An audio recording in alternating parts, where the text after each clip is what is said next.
আসসালামু আলাইকুম। চিনতে পারছেন এগুলো?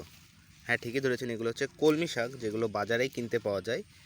কিন্তু বাজার থেকে না কিনে আপনারা যদি চান যে বাসা থেকে পারিবারিক চাহিদা পূরণ করবেন, তাহলে বাসার ছাদে একটা টবে হোক বা আপনার মাঠে হোক, এই ধরনের কলমি শাক রোপণ করতে পারেন। এটা অবশ্যই যেখানে রোদ পায় সেখানেই রোপণ করবেন।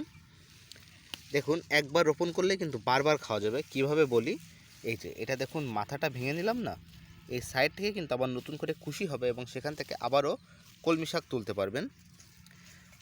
যেমন এখানে আমি দেখাই, এই যে এটা আমি মাথা ভেঙে নিয়েছিলাম, দেখুন পাশ থেকে আবার নতুন কুশি বের হচ্ছে। সাধারণ মাটির সাথে যদি একটু গোবর সার মিশিয়ে আপনারা এই কলমি শাক রোপণ করতে পারেন, তাহলে কিন্তু সারা বছরই আপনারা এখান থেকে কম বেশি হোক কলমি শাক খেতে পারবেন। দেখুন, এইটুক জায়গা থেকে আমি কতগুলো কলমি শাক তুলেছি। এটা কিন্তু অনেক আগেই রোপণ করা, সারা বছরই হয়ে যায়।